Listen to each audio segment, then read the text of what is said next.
अस्सलाम वालेकुम, कैसे हैं आप सब लोग। Welcome back to my channel, welcome back to another vlog. तो आज का व्लॉग कर रही हूँ रात के टाइम से स्टार्ट। और मैंने आप लोगों को लास्ट व्लॉग में दिखाया था कि हम लोग खैर से घर आ गए थे और फिर मैंने 2-3 दिन जो है वो व्लॉग शूट ही नहीं किया क्योंकि तबीयत मेरी बहुत ज़्यादा ख़राब हो गई थी। तो इसलिए फिर मैंने व्लॉग शूट नहीं किया। तो अभी मैं कुछ ठीक हुई थी तो मैंने फिर जोया को कहा कि क्योंकि खैर से आगे आपको पता कि शादी भी आ रही है, तो मैंने जोया को कहा कि ना मुझे ना इस तरह करो कि ना मुझे स्टीम आयरन है तो ना उससे मुझे ना कपड़े प्रेस कर दो, क्योंकि मुझसे तो इतनी देर खड़ा हुआ जाता नहीं। वैसे तो मैं रानी बाजी से भी प्रेस करवा सकती थी, लेकिन ना रानी बाजी से मुझे ये था कि रेशमी कपड़े हैं तो वो जला ना दें और बिल्कुल न्यू कपड़े हैं। तो जोया ने कहा कि चलो ठीक है। तो जोया को मैं कपड़े दे दिए थे और अभी जी हम लोग जा रहे हैं बाहर। और बाहर कहाँ जा रहे हैं, तो हसीब को मैंने कहा कि हमें ले जाएं बाहर। इरा के एक तो फ़्रॉक जो था उसके साथ के मैंने शूज़ लेने थे क्योंकि इसका फ़्रॉक मैंने ऑनलाइन मंगवाया था। और उसके बाद पहले हालांकि मैं इसका फ़्रॉक ले गई थी लेकिन वो मुझे अच्छा नहीं लगा था। उस तरह के ना इरा के पास पहले भी 2 फ़्रॉक हैं तो वो मुझे अच्छा नहीं लगा था, तो मैंने फिर जो है वो वापस करवाया और शूज़ भी वापस करवाया। और फिर मैं इसके लिए नया फ़्रॉक मैंने ऑनलाइन मंगवाया था और इंशाल्लाह मैं आप लोगों के साथ वीडियोस पिक्चर जो है वो सारी शेयर करूँगी। तो यहाँ मैं स्टाइलो पे आई थी इसके शूज़ लेने के लिए और साथ में मैंने अपनी भी ज्वेलरी लेनी थी। मैंने कहा चलो क्योंकि मेरे शादी के कपड़े तो मैंने डिलीवरी से पहले ही ले लिए थे, लेकिन ज्वेलरी मैं नहीं ले सकी थी और फिर टाइम गुजरता घर पर डिलीवरी हो गई तो फिर हम लोग ले ही नहीं सके। तो यहाँ मैं स्टाइलो पे आई थी और मेरा था कि फ़्रॉक के साथ ना पम्प्स प्यारे लगते हैं। तो मैंने इनसे पूछा कि मुझे ना इस पीच कलर में पम्प्स हो जाए, पीच में हो जाए या सिल्वर में मिल जाए या मल्टी शेड जो होते हैं वो इस तरह करके पम्प्स मिल जाए, लेकिन इनके पास पम्प्स थे ही नहीं और खुले शूज़ थे। और मुझे वो कहता है कि ना बूट ले लें।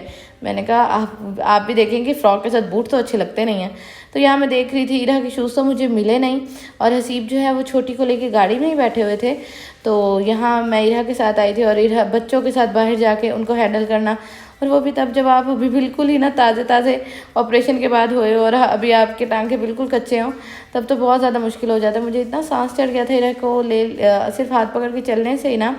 तो यहाँ जी मैंने कहा चलो जल्दी से ना मैं जाके ना अपनी वो भी देख लेती हूँ कि क्योंकि स्टाइलो पे आपको पता है कि ज्वेलरी भी अवेलेबल होती है, तो जो है ना ज्वेलरी भी देख लेती हूँ।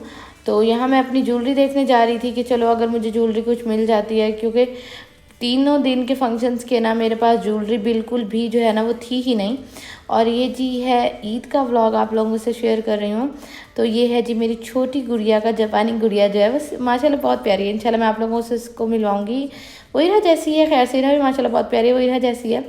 तो ये जी उसका ईद का ड्रेस है और मैंने तो उसका ईद का ड्रेस भी नहीं लिया था, ये उसके मामू लाए थे कि नहीं भाई हमारी जापानी गुड़िया जो है वो पहनेगी, तो ये वो लाए थे। तो मैंने कहा चलो इसको जल्दी से इस्त्री कर लेती हूँ। और यहाँ जी हसीब जो है वो नमाज़ पढ़ के आ गए, उसके बाद दोपहर का भी टाइम हो गया, फिर हम लोग उठे, फिर उसके बाद जोया ने बच्चों को नहला दिया था और उसके बाद यहाँ मैं रानी बाजी से जो है वो कमरे का जो है वो काम करवा रही हूँ, क्योंकि आपको पता है पहले तो खुद मैं करती थी लेकिन अब हालत ऐसी है कि मैं कर नहीं सकती। तो फिर मैंने रानी बाजी को कहा कि मैं आपकी ना पे बढ़ा दूँगी, मतलब मैंने उनकी पे बढ़ा दी है और आप ना मुझे ना ये काम भी कर दिया करें। तो उन्होंने कहा ठीक है।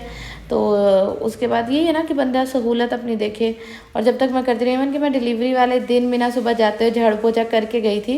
और ये जी है इरा का ईद का ड्रेस, और इरा ने बाल मुझसे बिल्कुल भी नहीं बनवाए थे और ये इस तरह का ड्रेस जो है बहुत माशाल्लाह प्यारा लग रहा था।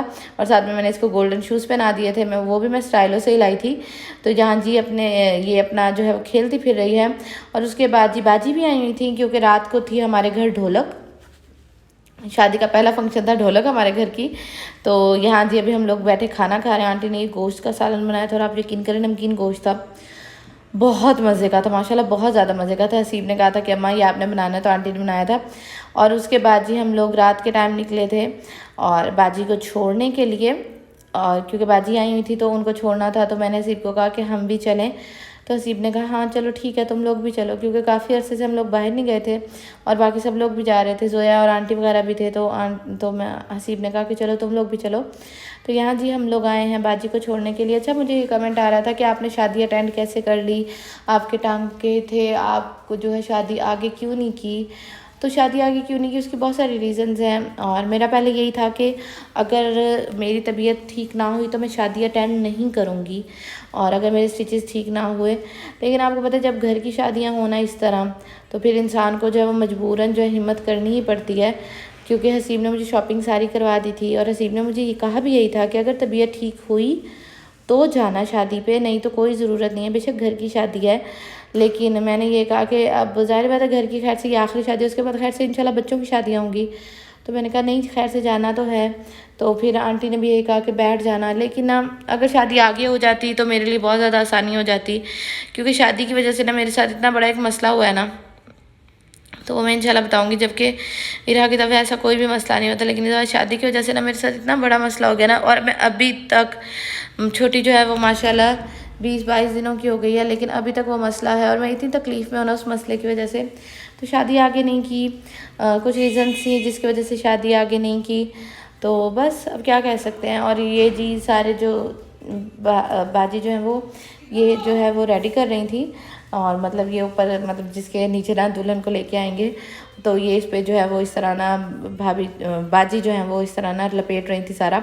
और उसके बाद जो है फंक्शन भी था, रात को घर में ढोलक भी थी, तो मैंने कहा चलो इरा के जो है वो कपड़े निकाल लेती हूँ कौन से इसको पहनाने हैं। तो इरा के माशाल्लाह आपको पता है काफ़ी सारे कपड़े मैं लेके रखती हूँ एक्स्ट्रा। तो इसको ना इसकी जो खाला है, इरा की खाला मेरी बहन जो है खैरपुर वाली, उन्होंने ना इसको ना ग्रीन ड्रेस दिया था, और मैंने इसको पहनाया ही नहीं था, इनके टैग्स भी नहीं उतारे थे, बिल्कुल नया था।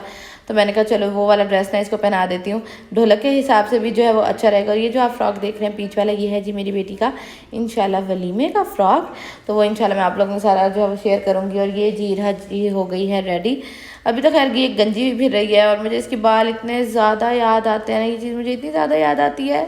मेरा था कि इरा के बाल ना कट करवाऊँ, लेकिन इरा के बाल कम भी थे और दूसरा कर्ली थे ना, और वैसे भी बच्चों की गंज करवानी चाहिए, फिर माशाल्लाह बाल जो है वो अच्छे आते हैं। तो मेरा भी ये है कि इसकी 2-3 दफ़ा जो है वो गंज करवा दूँगी।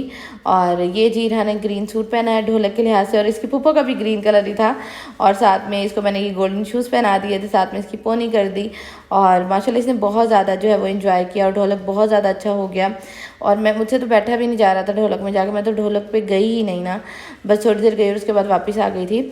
और ये जी घर में सारी लाइटिंग करवाई है, लाइटिंग होने के बाद ना घर वाकई सच में लगता है कि हाँ भाई अब ये शादी वाला घर है।